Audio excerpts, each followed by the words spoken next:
I'm only human. I'm only human. I'm only human.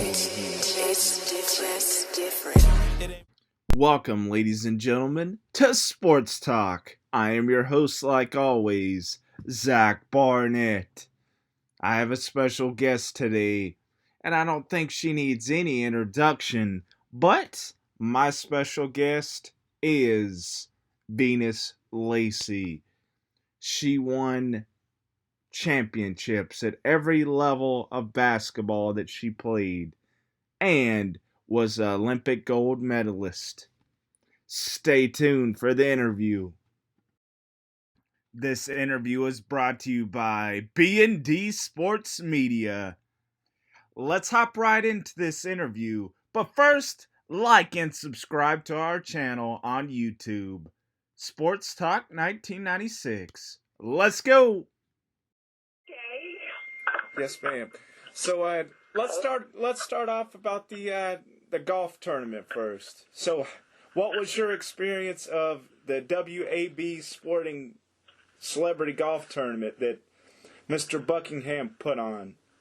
Oh, I thought he did a great job. I had a great time meeting and greeting people. Some of them I haven't seen for a while when I got there. It was just awesome. I had a great time. I would ask people to come out next year and be a part of it because it was a wonderful and it was for a great organization as well. Yes, ma'am. Besides my bad golfing. You was doing great. For a first-time golfer, you did great. Yeah, I thought you did. I did. I think you did better than me. Hey. You know? You always got to start somewhere, and exactly. Definitely. So, as a child, Miss Lacy, how did you get involved with basketball? Well, it's so funny because I tried out for the volleyball team back at my junior high school, yes, ma'am. and I didn't make the team. And I met Coach Jennings, and he told me that I was going to be on the basketball team. I was in the ninth grade. That's when I first started playing. Yes, ma'am. And I was telling him I wasn't, because I didn't think I was good enough because every time you look at it, I really wanted to be on the volleyball team. So when I got cut from there, but I'm glad I did because we ended up winning championship, and when I was in the ninth grade, all I did with the ball was turn around and put it in the hole. I hear you. He taught me some moves and stuff like that, and to this day, I still play ball to this day. Yes, ma'am.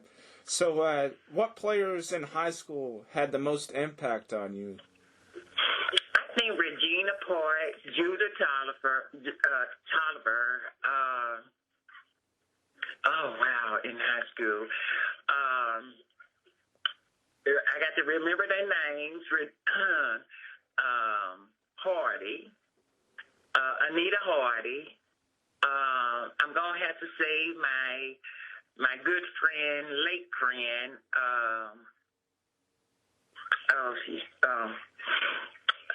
Miss KK Mike.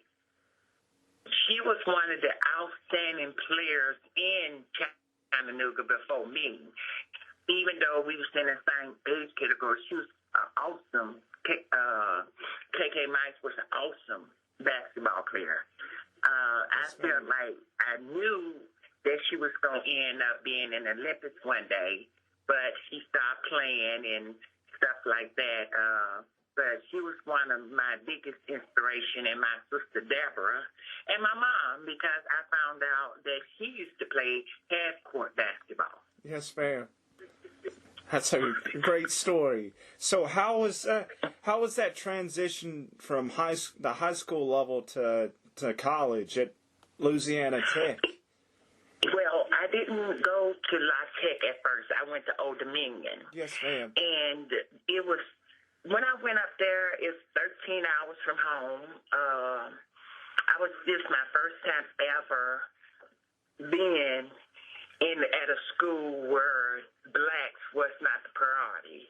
It was totally different. My first time away from home, homesick. Then I left there, and then I went on to La Tech, and I found, it was.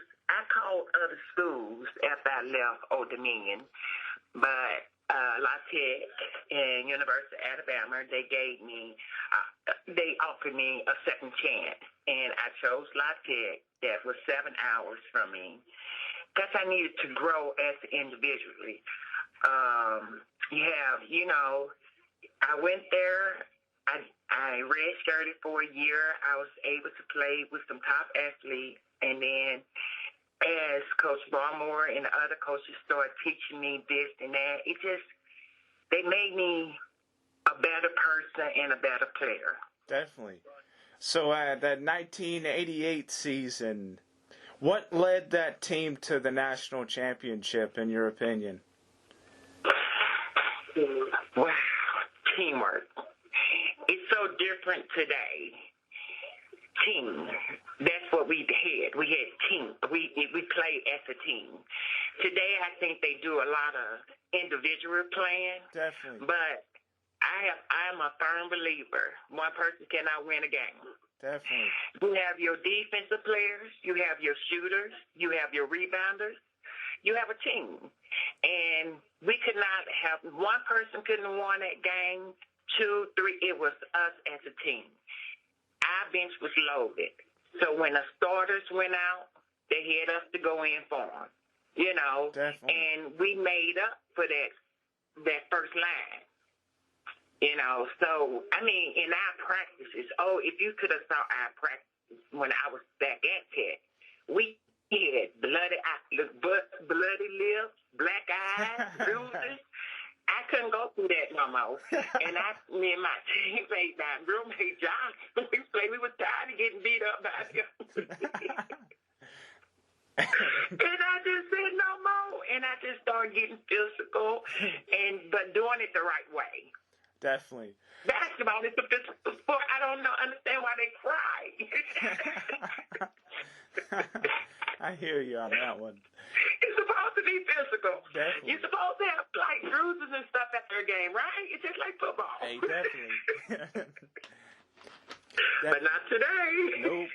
It's all fouls. I go back and I look at when Michael Jordan was playing. I go back and look at Magic Johnson, Julius Erving. I go back to the old how they played back in the day, and then I look how they play now. But I still think women's basketball is more interesting than the guys. For sure. So during your transition from college to the professional level, you went straight overseas after? Yes, and that became, in college it was a job. And that's how we got our scholarships. And that's how we was able to get our degrees through that job. But it becomes, I think as long as it stays fun to you and it's something you enjoy doing, I enjoy going overseas, playing in Japan, Italy, and over at Greece. I have been everywhere, all over the world, and I'm just blessed that God allowed me to have the opportunity to go to these places and play. Russia, I've been everywhere. Definitely. And it's just a blessing. Definitely. So how was the culture for you over there? Was it a culture shock, or how did you transition to that? I think Japan is the most culture shock I got over there. It's like I was the tallest female there. Definitely. And I just love playing over there. I enjoy their culture. They was very respected towards the athletes. And I had a wonderful time in Japan. I always said if I had to go back, that's the place I would love to go back to, Japan. Definitely. So you wouldn't, you would choose Italy, right? You wouldn't. No, I would choose. mentally now. Don't get me wrong. That's the shopping. Okay? But he also, I couldn't buy clothes over in Japan because they were too small, but I had to get my stuff made, my suits and stuff. But I really like Japan. I liked how they treated us, In Italy, it was great playing there and everything.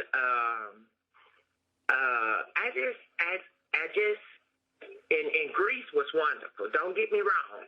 I'm glad I had a chance to go there and all that, but I just like Japan. Definitely. Better. Definitely. So, what made up the 2 championship teams with Greece? What led you guys to a championship overseas? Was it any different than teamwork? What led? Teamwork is teamwork. Like I say, we had a team. I've been very blessed that I have been fortunate to win these championships.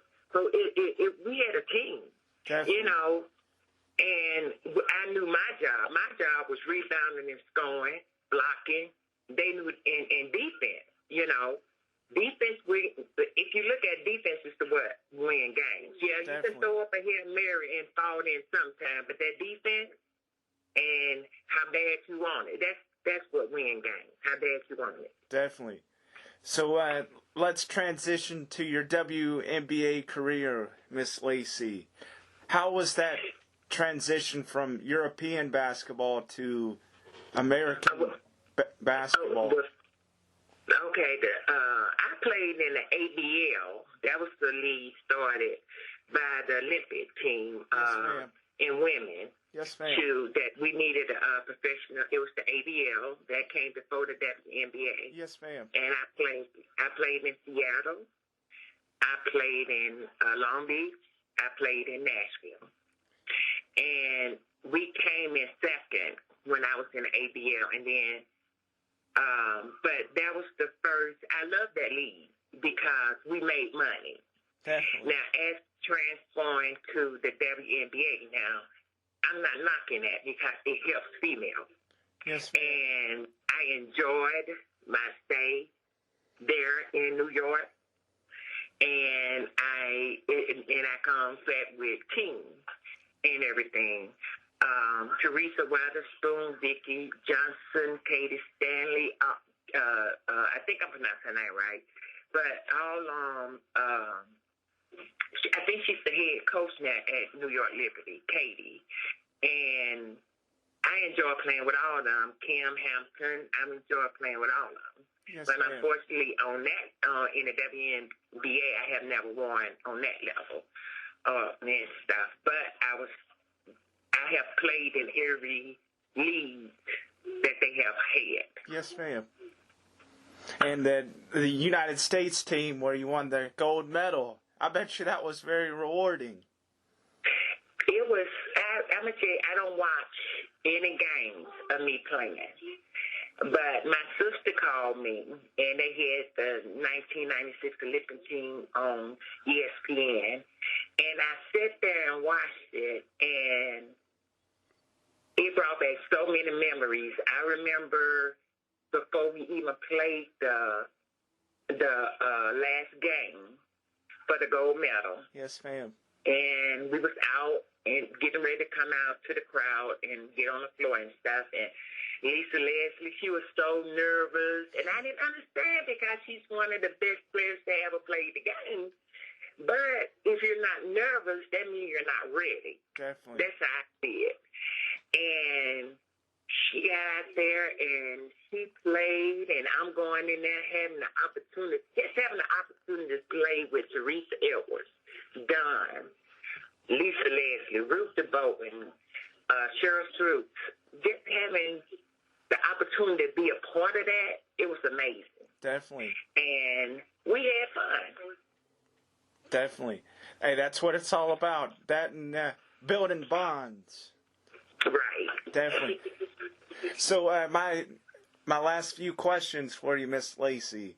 During your basketball journey, have you you think professional and sports in general, do you think it knocks the the racial boundaries down for African American, white, Caucasian people, and Asian. feel when it comes the thing is when you try to say about women's sports and stuff, as it's a lot of it's more of us as Black Americans that Yes, ma'am. really plays the sport. Yes, ma'am. And that's our goal to get out. I have, I had that goal. I only looked at it as getting an education. Yes, ma'am. And as me going to a white university, I never had that experience of being in a situation as racial. Yes, ma'am. I think we have came a long way as being Black Americans and getting out there and being able to make top dollar. Yes, Now, the WNBA has really grown, and I feel in time, like now, I think they have raised their salary, which they should have been done, because why should we have to continue as women to go overseas and play sports?